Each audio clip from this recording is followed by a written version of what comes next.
TRES-2b is a planet where night never ends. And it's not your regular night with stars shining in the beautiful skies. Here it's pitch dark and scorching hot. TRES-2b is a gas giant, roughly 1.5 times more massive than Jupiter, and its surface absorbs light better than charcoal. It might also have a faint dark red glow because of its burning air, which is as hot as fresh lava. Lovely. In the star system of 55 Cancri, there are 5 planets, 4 of which are gas giants similar to Jupiter and Saturn. But the 5th one, or rather the first because it's closest to the star, is different in a most horrible way. 55 Cancri E is so close to its sun that half the planet's surface is a literal ocean of molten lava. The other half is in eternal darkness because it never sees the sun. The planet is always turned to its star on one side, and between the scorching and the dark, there's the twilight zone, a thin strip of gloomy nothingness. HD 189377b, I'm not going to say that again, is the only exoplanet in the orbit of its star, and at first glance it looks quite pretty, blue and white swirls making up wondrous patterns on the surface. But these pleasant colors actually come from hard silicate particles in the planet's atmosphere, which means it rains glass here. But the worst is that winds reach the speed of 5,400 miles per hour, or almost Mach 7. Well, for comparison, the fastest wind speed on Earth was 254 miles per hour, over 20 times less. Thus, the glass falling from the sky travels horizontally at hypersonic speeds, shredding everything in its path. The next system, whose name I won't even try to pronounce, this one, has 3 exoplanets, which are all being slowly destroyed by their own star.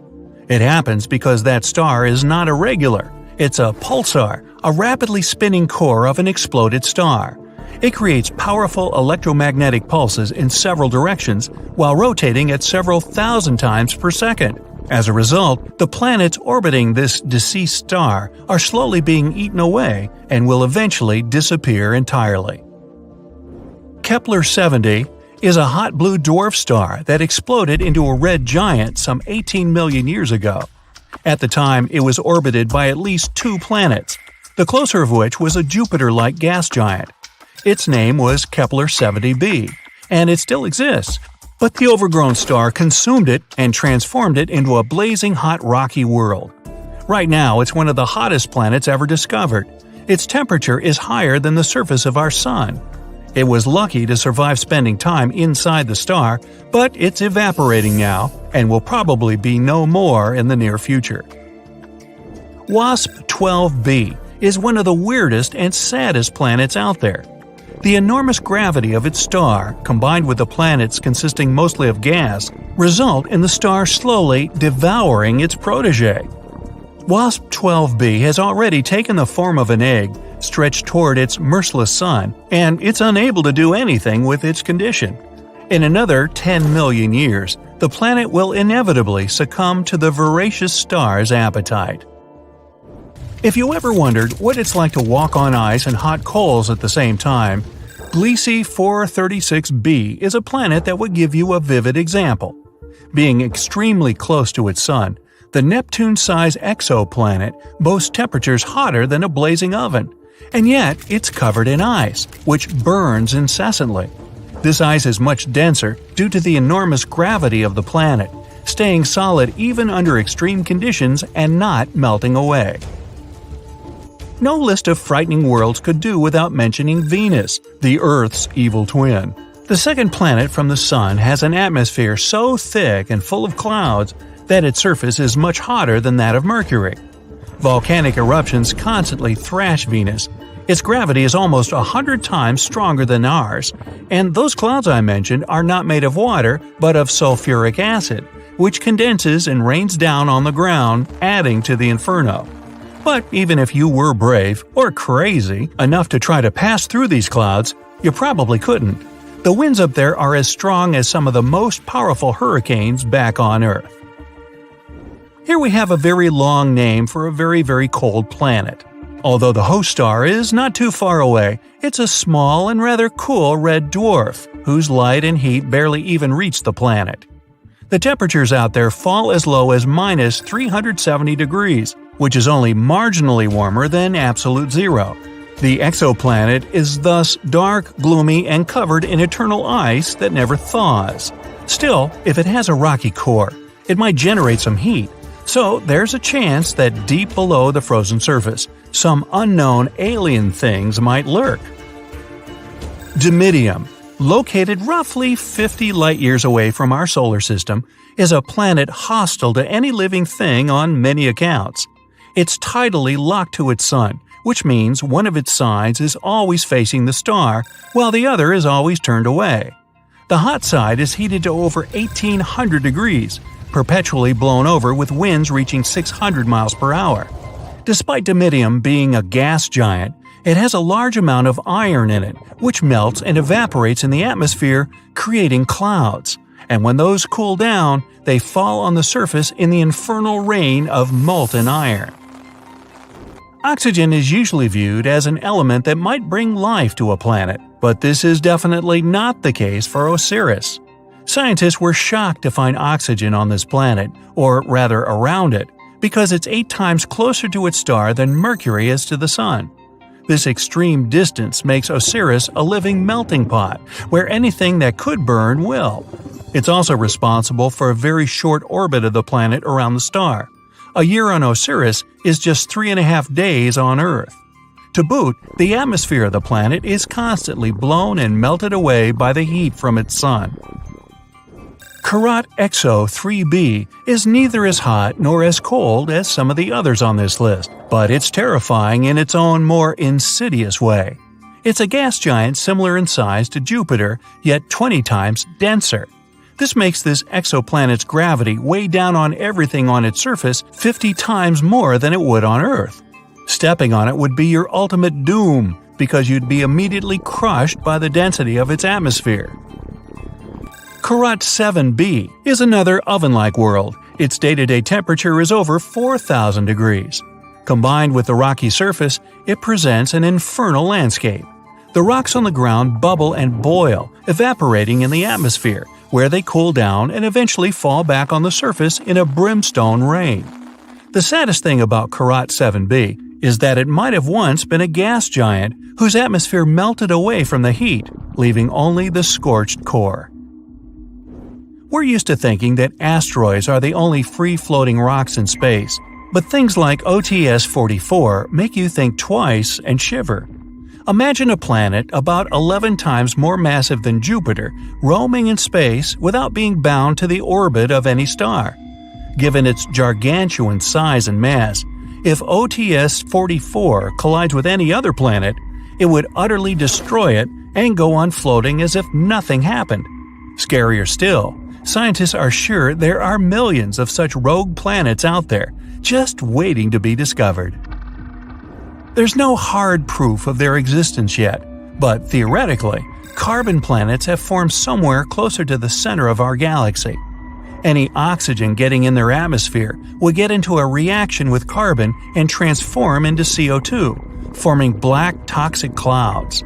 On the ground, there would be oceans made of tar, spewing up geysers of methane and crude oil. There would be rains too, but they'd be far from refreshing. Torrents of pure gasoline and hot liquid asphalt would blast the ground and probably burst into flames on impact. Hard to imagine anything that would survive such conditions. Okay, here you are, in the middle of the ocean. It's endless, but you can't see it, because there's a thick fog all around you. Dense clouds hide the huge but dim sun. Is it day or night? You don't know. There's only a gray haze around you. You're alone. Even if you try to swim down, after several hours, you still won't be able to see the bottom of the ocean. And that's a typical water planet for you. I know, sounded kind of dark, but it's not that bad. These water worlds are more interesting than they may seem, so let's take a look at them. The ocean planet is a planet that consists, as you might have guessed, mainly of water, ice, and maybe some rocks. Think of the Earth's oceans. its horrifying depths, the Mariana Trench, and all that. And now, can you guess how much space all the water on Earth takes up? 0.025%, exactly. Now, just try to imagine a world of 40 to 60% water. If you dive in there, the depth can exceed 60 miles. Compared to that, the 6-mile depth of our Mariana Trench sounds like nothing. And yeah, the pressure there will be enormous. It can reach up to 20,000 Earth atmospheres. Very crushing. Now, it may sound scary, but it still would be great to find out more about these planets. Fortunately, according to scientists' calculations, there may be a lot of such planets in our galaxy alone. Well, you don't have to go far. You can find these water guys even in our solar system. Not planets, of course, but moons. Jupiter has Ganymede and Callisto, and Saturn has Titan and Enceladus. The ocean can reach up to 30% of the mass of these moons, although it isn't clear whether these oceans are covered with a thick crust of ice. But we've discovered quite a few full-fledged ocean planets. This is because the conditions in which these planets may exist are very specific. For example, this planet should be somewhere 6 to 8 times larger than the Earth. If it's smaller, it'll have a rocky surface, but if it's bigger, it'll turn into a gas giant. At the same time, it must be in the habitable zone of its star. A little further, and the planet immediately turns into an icy giant or a cold super-Earth. So yeah, these guys are very picky. We first started exploring these planets back in the 1970s. However, since then, we've found only a couple of them, but they're still very interesting. The first planet is Gliese 1214b. It was the very first ocean planet that we discovered. Initially, the scientists noticed only a small dim dot. This dot turned out to be the red dwarf star Gliese 1214. An unremarkable, completely ordinary star that's 5 times smaller than our Sun and 300 times dimmer. Scientists wouldn't worry about it at all, but back in 2009, they noticed that this star had one single planet, and this planet turned out to be quite strange. This super-Earth was 2.5 times bigger than our Earth and 6.5 times heavier, but at the same time, it had a very, very small density and about the same gravity as our planet. In other words, there were almost no rocks and metals on it. But it wasn't a gas giant either. So there was only one option left. It was covered in water and ice. And that's how we discovered the first ocean planet. Well, actually, we can only assume that it consists of water. That's what the mathematical calculations say. In reality, this planet is quite confusing. It's difficult to explore, and so far, scientists haven't been able to find anything there. No hydrogen, no helium, no water, nada. That's because the outer layer of the atmosphere of this planet is very dense, and it perfectly hides its composition. But even so, it's probably a water world. Gliese 1214b is very close to its star. It's only 0.014 astronomical units away, which is less than the distance between the Moon and us. The year there lasts about 36 hours, and the temperatures, to put it mildly, are just wild. Scientists suggest that the average temperature there can reach 250 to 535 degrees Fahrenheit. Woo, that's hot. Remember the creepy description from the beginning? Well, actually, spending time on Gliese 1214b would be a little different, more like swimming in a steam boiler. Because of such gigantic temperatures, the ocean on the surface will be constantly in a state close to boiling without actually reaching it. So, imagine that you're descending to the surface of this planet, flying through clouds of steam, and then you suddenly find yourself in the water. What? But when did it happen? Well, that's because the boundary between steam and water on Gliese 1214b will be very blurred. Of course, you won't be able to swim to the bottom of this ocean, but most likely, this bottom is covered with a very thick layer of so-called hot ice. It's like regular ice, but it doesn't really care about the laws of physics, so it just doesn't melt even at gigantic temperatures. And the thickness of this ice can reach as much as 3,000 miles. So that's it for the creepy Gliese 1214b, and not an Airbnb in sight. Now, although we can't 100% guarantee that it's a water world, we still have another candidate for this position. A newly discovered planet called TOI 1452b. This planet, located in the Dragon constellation, is almost 100 light-years away from us. It was discovered using the TESS telescope by a group of researchers from the University of Montreal. This planet also belongs to the class of super-Earths. It's 7 times larger than our planet, but 48 times heavier. Again, all this is at a very low density. Because of this, scientists have suggested that almost the entire planet consists of a giant ocean. Here, we were a little luckier. This world won't be just a giant puddle and some thick ice. On this planet, there's probably a rocky surface deep under the water, just like in a typical ocean. Don't get too excited though. This ocean will certainly be very different from what we're used to. TOI 1452b also orbits a small red dwarf. And not even one, but 2 at once. At the same time, if the previous planet was close to its sun, then this one, on the contrary, is very, very far away. It's 2.5 times farther from its stars than Pluto is from the sun. And it moves at great speed. A year there lasts only 11 days. But we still don't know many things about this planet. We'll probably get some new information when scientists observe it from the James Webb Telescope. Well, that's it. Wait, did you expect something else? All right, I know the question that bothers you the most. Can there be life? Well, this is a difficult question. We all know that water means life, and besides, these planets are in the habitable zones of their stars. So, potentially, yes, there might be life. Not some full-fledged civilizations, of course, but bacteria, fish, and some creepy giant monsters. I mean, why not? However, this is very unlikely. Water alone isn't enough to create life, even though it's very important. There should also be some microelements and some minerals. And unfortunately, for most water planets, the composition will only consist of water and very thick ice. There won't be any minerals there. But don't give up. There's still some probability. First of all, there are meteorites and comets. They can bring the necessary minerals to the planet. The more often they crash into it, the higher the probability that they'll bring something like this into the ocean and thus create life. Secondly, TOI 1452b actually has these minerals. Yes, we don't know how deep the rocky bottom is located there. But if it exists, then surely something could have originated there. Let's hope that new research with powerful telescopes will allow us to find out the truth. And who knows? Maybe one day we'll be able to visit such a planet ourselves. The only life that we are certain about so far in the entire universe is on planet Earth. Whether that life is intelligent is, let's say, arguable. But anyway, it's not surprising that we're tirelessly searching for life on other planets. So far, they've discovered more than 4,000 of them. But what's even cooler? NASA has compiled a new list of 24 planets that aren't just Earth-like, they're better. The conditions on them are so good that they're more comfortable than on our planet. So let's examine some of them.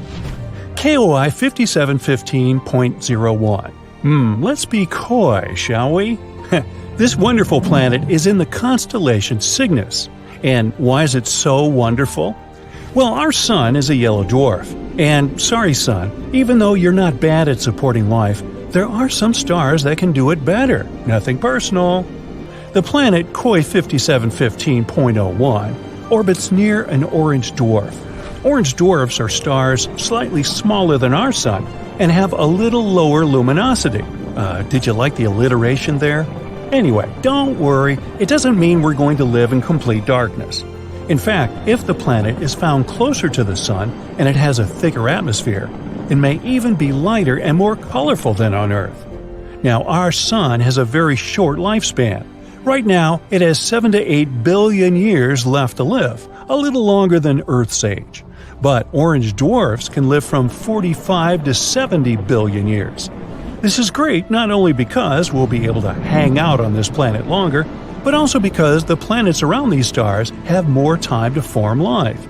Now, ideally, we would need to find a planet next to an orange dwarf that is about 7 billion years old.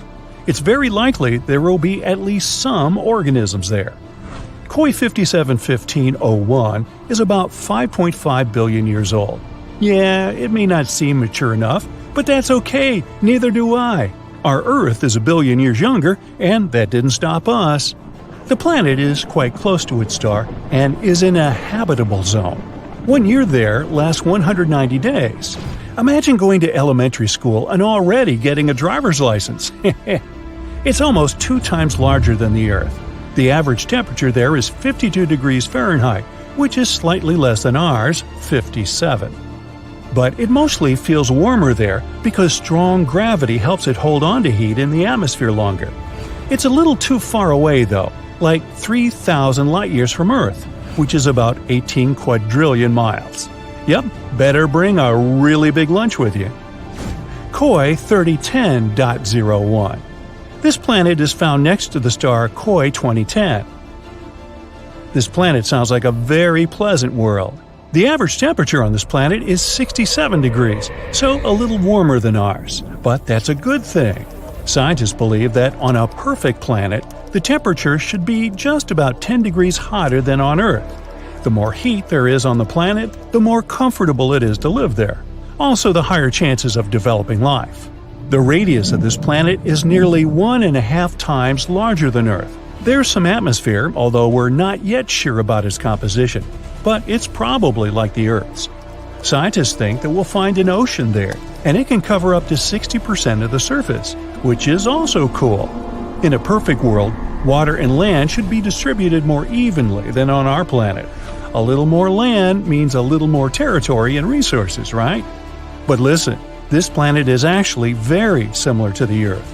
The semblance is so striking that scientists believe we have an 84% chance to find life there.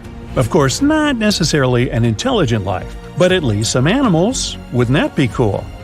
Now, what do you think they could look like? Very Earth-like planet, but with stronger gravity. Well, if someone lives there, they're probably big but have a small height and strong little legs. Sounds adorable and scary. But we won't be able to find out the truth anytime soon. So far, for us, these planets are microscopic dots in space. We only have some dry, boring data about them and don't even know what they look like. We'll have to wait until we can find a way to get closer to these planets. Kepler 186f. This is also one of the best candidates for having life. This rather cute planet was nicknamed the Earth's cousin because it does have a strong resemblance.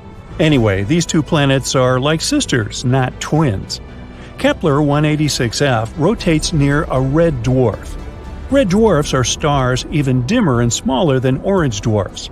Yeah, they'll also live for a very, very long time, but their luminosity is also quite low.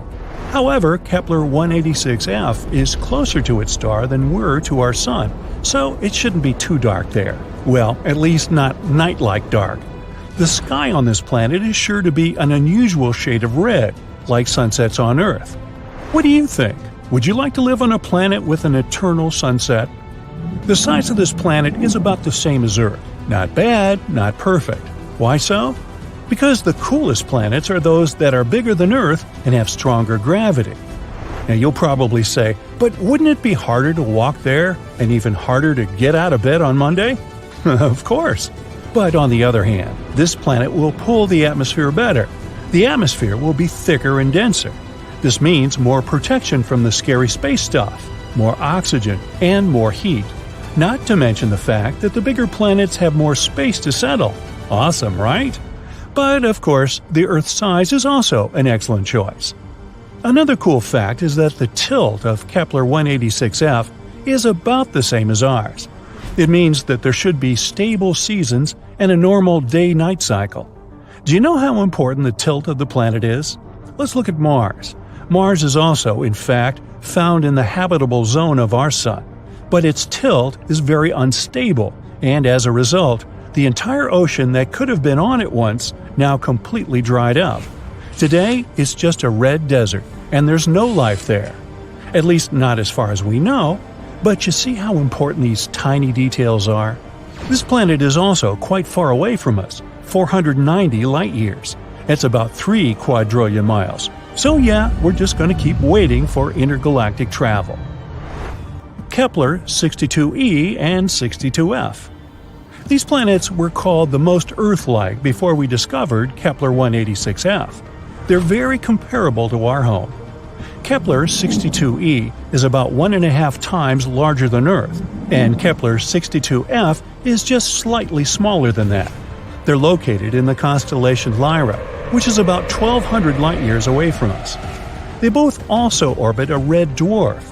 1 year on Kepler 62e lasts about 122 days, even less than on that first planet we talked about. Scientists believe that both 62e and 62f are sort of water worlds, warm places mostly, or even completely covered with water. If there is land there, it's probably just some islands. A world consisting entirely of islands. A fantasy dream for some, think Hawaii, and a nightmare for others, think Megalodon. But if you're a fan of ancient marine animals, just imagine how gigantic they could be there. Still, there are many things we don't know about this planet. Does it have a surface? What about its composition, density? One day, maybe we'll be able to answer these questions. And so, that's it for the super-Earths. Of course, the original list is much longer, and you can go check it out on the internet. Now, the best thing about all this is that these are planets that are better than the Earth. But we also know thousands of other exoplanets that are just close enough to ours. And the odds are, a few of them have at least some form of life. But they're very, very far away, so we have no way to check it out right now. Perhaps, down the road, we'll find some cool creatures on many of them.